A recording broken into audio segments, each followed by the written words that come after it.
హైడ్రా పనితీరుపై Kukatpally MLA press meet. చెరువుల పరిరక్షణకు హైడ్రా ఏర్పాటు నిర్ణయాన్ని స్వాగతిస్తున్నాం. చెరువుల సంరక్షణకు నాలాలు ఆక్రమణలు కూడా తొలగించి చెరువులను అభివృద్ధి చేయాలి. కూకట్పల్లిలో ఓ చెరువులో ఉన్న శ్మశాన వాటికను 40 సంవత్సరాలుగా ఉన్న ఆలయానికి నోటీసులు ఇవ్వడం శోచనీయం.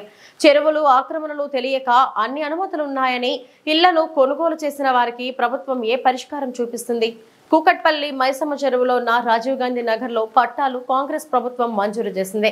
అక్కడ హైడ్రా ఎటువంటి చర్యలు తీసుకుంటుంది?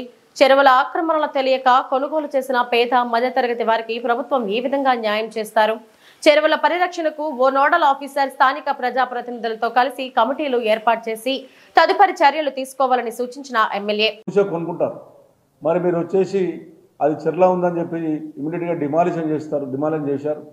మరి ఇప్పుడు కొనుక్కున్నటువంటి వాని పరిస్థితి ఏంటి? అమ్మినతో డబ్బులు ఇప్పిస్తారా? మరి ఇచ్చినటువంటి పర్మిషన్ ఇచ్చినటువంటి కమిషన్ కానీ, హెచ్ఎండిఏ కమిషన్ కానీ, అదేవిధంగా మున్సిపల్ కమిషన్ సస్పెండ్ చేస్తారా? దాని బదులు ఎవరైతే బాధితులు ఉన్నారో ఇరిగేషన్ డిపార్ట్మెంట్కి సంబంధించిన వాళ్ళు కానీ, రెవెన్యూ డిపార్ట్మెంట్కి సంబంధించిన వాళ్ళు కానీ, అదేవిధంగా ఎవరైతే మున్సిపల్ అధికారులు ఉన్నారో టౌన్ ప్లానింగ్ అధికారులే కానీ, హెచ్ఎండిఏ అధికారులు కానీ వాళ్ళని ఏమి యాక్షన్ తీసుకుంటారు?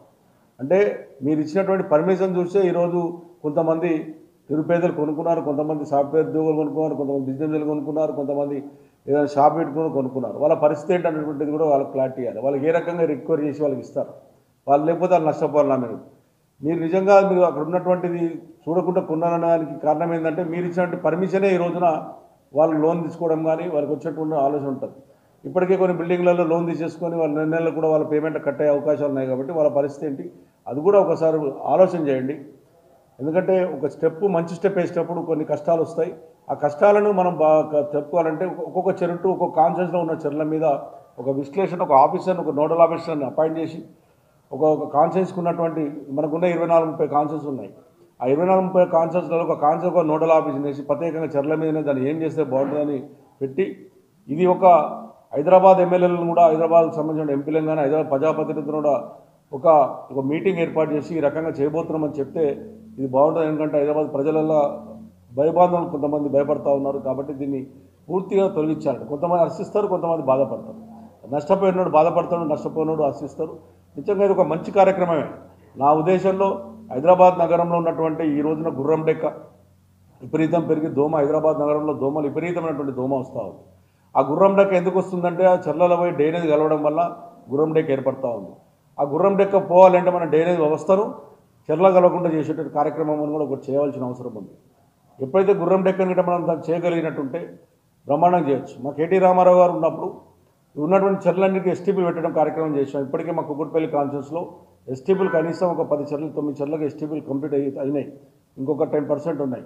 ఆ ఎస్టీపీలు ఎందుకు పెట్టామంటే చెర్లలో నీళ్ళు పోకుండా ఉన్నటువంటి డ్రైనేజ్ని ఎస్టీపీ ద్వారా ఫిల్టర్ చేసి మళ్ళీ చెర్ల వదిలి దాని ఫిల్టర్ ద్వారా చేసినట్టుగా గొలుసు చెట్లు ఏ రకంగా చేశాము. ఈరోజు ఆ కుక్కట్పల్లి కాన్షియస్లో ఎస్టీపీలు కూడా అన్ని బ్రహ్మాండం చేశాం. కొన్ని ఎస్టీపీలు అయితే చెర్లనే మరి కట్టాం మనం. మరి దాని ఆలోచన ఏంటి? ఇవన్నీ కూడా న్యాయపరంగా ఉన్నటువంటి ఆలోచనతో న్యాయ నిపుణులతో చర్చించి చెరువు హైదరాబాద్ నగర ప్రజలను మంచి ఉద్దేశం చేయాలని చెప్పి నేను ముఖ్యమంత్రి విజ్ఞప్తి చేస్తాను. మీరు తీసుకున్న నిర్ణయానికి నేను పూర్తిగా మద్దతు ప్రకటిస్తున్నాను. కానీ ఇవన్నీ ఆలోచన చేయండి. ఇవాళ మా దగ్గర బోయిన చెరువు ఉంది బోయినపల్లిలో. అక్కడ సుమారుగా 40 సంవత్సరాల కిందనే కట్టుకున్నారు. అక్కడ 40 సంవత్సరాల ఎస్సీ కాలనీ మొత్తం ఎస్సీలే ఉంటారు. అక్కడ కట్టుకున్నారు. వాళ్ళకి అన్ని ట్యాక్స్లు ఉన్నాయి, అన్నీ ఉన్నాయి. మరి ఇవాళ మీరు నోటీసులు ఇచ్చారు.